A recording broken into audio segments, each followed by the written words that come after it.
Hi, I'm Becca and I've been growing tomatoes outdoors in Wales for about 4 or 5 years now. It started quite frustrating, but now it's one of my favourite things to do, so I thought I'd share it with you.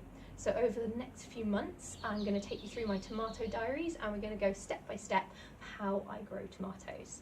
So first thing to do is get hold of some seeds. I like to go to seed swaps, or I'm actually part of a seed swap online through Vertical Veg Club, which I'll share the link with you within the comments. But also you can just go to garden centres and get some seeds there.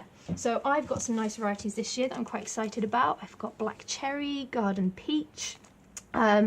If you're getting them from garden centres, just one thing to watch out for is whether your seeds are an F1 variety. This means that they're a hybrid.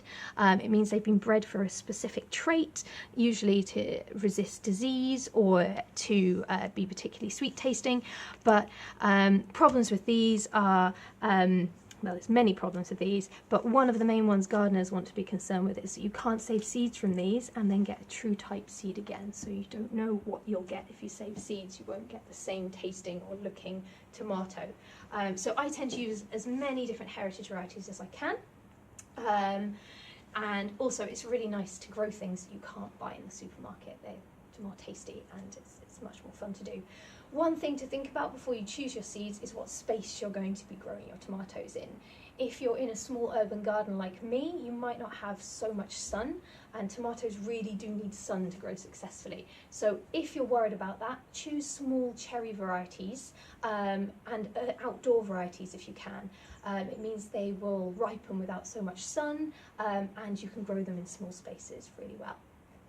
So once you've chosen your seeds, it's time to get your kit ready.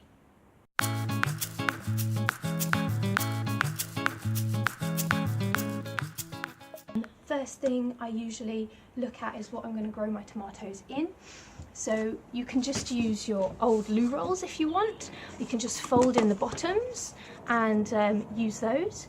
You can use newspapers, really easy little tutorials on YouTube to fold them into pots for your tomatoes, or you can use just things that you can get from seed growing kits. I've been reusing these now for quite a few years. You don't need a lot of soil to start off your seeds, so these work just fine, and it means I can fit more varieties in a very small space on my windowsill. So once you've chosen what you're going to grow them in, well, actually you need to make sure you've also got something you can cover them up in. So the kits, for example, come like this. This is perfect for a windowsill. I don't have a greenhouse, I don't have a polytunnel, anything fancy like this, so everything gets started off in my house. So this fits really well on my windowsill, and then you just need to make sure you've got something you can cover it up with, like this. In the past I've done other things like use yogurt pots and use the lids to cover them up. There's all kinds of ways that you can reuse things you have if you don't want to buy new, but I've been reusing these. I think this is my 4th year with this set. The only little tip to say is that if you are reusing from the year before, make sure you give them a good rinse out, just in case you're carrying on any diseases or anything that might have found its way into your pots over the winter. So give them a good clean out. So then you want to make sure you've got some things to label your tomatoes with. This is something I highly recommend, because if you forget to label things, you won't know what's springing up in your pots. So I just use lollipop sticks, or you can get plastic ones. These are great because you can just write on them with pencil, and then you can rub them out and use them again the next year. Again, you don't have to keep getting more and more. Then you want to make sure you've got yourself some compost. So lots of different types of compost out there. I tend to use a seed compost just for a few reasons. It's generally a bit finer than multi-purpose compost, but you can use multi-purpose compost and just put it through a sieve to sieve it out. I tend to do that anyway. The reason why you want to do this is if there's too many lumps or hard chunks of things in there, your seeds are going to find it hard to germinate and break through those. So another little addition I use, but you don't have to use, is something called Vermiculite. So it's a natural material. It's actually just a mineral that's been heated to really high temperatures, and I like to think of it as kind of popcorn rock or garden glitter. And you just add that in, and what that does is it helps to create air pockets in your compost, which again helps your seeds and your seedlings to grow and get nutrients when they need them. It also does a useful thing with the glitteriness of it. You can sprinkle it on top and it helps to reflect the light a bit, so especially if things are on windowsills, they need as much light as they can get, so that helps too. I think that is all the things we need. Obviously a watering can or something to water it with, but that's everything we need to get started. So I'm just going to show you how we do it, nice and simply. So first of all, I'm going to prepare the compost. So grab your compost. If you can, again, doesn't matter if you haven't got one of these sieves, you can just put your hands through it, but you can put it through your garden sieves. Break all the big lumps up into another bowl like this, so it's nice and fine. Again, if you see any big lumps or twigs in there, just take them out. Add in your vermiculite. I would add in more than this. I'm just being stingy because I haven't got much left. Mix it in. Then take whatever you're going to be planting your seeds in and just fill it up.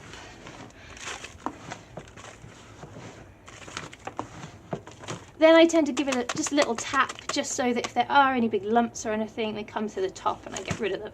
There we go. There we go. Then what you want to do is pop that down and give it a bit of a drench so that it gets wet all the way through. You might have to watch your feet there, Dan. Give it a bit of a drench. And then just leave that there whilst you prepare your seeds. So we'll come back up to the table. You can do this in any order. I actually tend to prepare my seeds and my labels before I start this process, just because you've then done all this before you get your hands muddy and messy.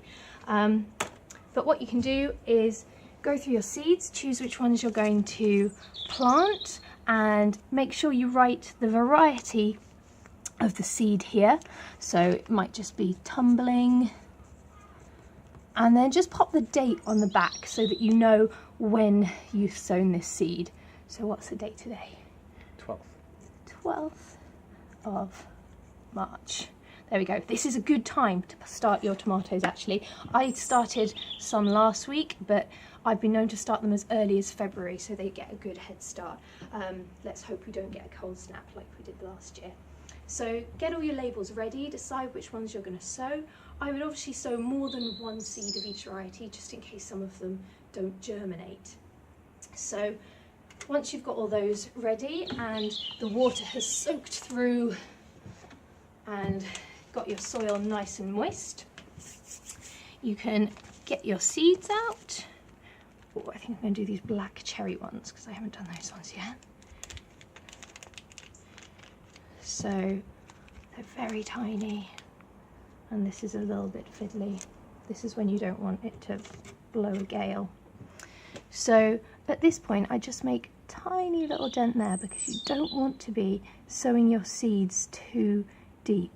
Really, tomato seeds only want sort of 1 to 2 millimeters covering of compost. So you can either sprinkle them on and then cover them, or just dip them in a tiny hole. So I usually actually pop in 2 tomato seeds into each one, just in case it happens that one doesn't germinate, so you've got double the chance there. And if they do, you've just got more tomatoes to share with your friends, which is great. So you can then gently cover them up, or you can sprinkle them with a bit more compost, which I'm going to do afterwards anyway. So covering them up, just gently, I'm gently patting them down as well because we don't want them to be disturbed when we give them another little water. And then actually what you can do, because seeds, when they're germinating, they don't actually need a load of nutrients. You can actually grow seeds completely in vermiculite if you like, but I tend to use a mix. And at this stage you could just sprinkle over an extra layer of vermiculite instead of an extra layer of compost to cover them up, and give them just a gentle pat down, not too firm, just enough Keep them nice and cozy in there. Great. And then you can pop in your label like so. So I know that I've got tumbling tomatoes in this row. This is why I like using these. They're quite nice and easy just to plant a few varieties in rows. So then you're pretty much ready, depending on how many varieties you're planting. That might take you a bit longer.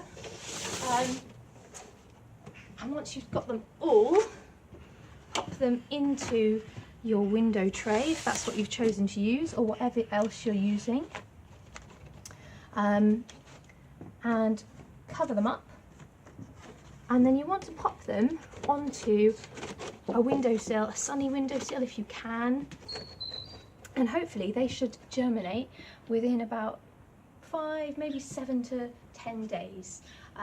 Some of these, if you want to have a little look closer in, were planted exactly a week ago, and you can see they've started to pop up. So whilst they're on your windowsill for this first week, it's really tempting to pop in and look at them all the time and poke them and see if they're actually going to grow, but just leave them alone, and if they're covered up, they should keep enough moisture in them. You shouldn't need to re-water them. Just check the soil. If you think they are drying out a bit, give them a gentle sprinkle of water. Don't go all in with a heavy watering can and move the seeds about and disturb them. Just give them a light misting to keep the soil moist while they're germinating. And they should turn into happy seedlings.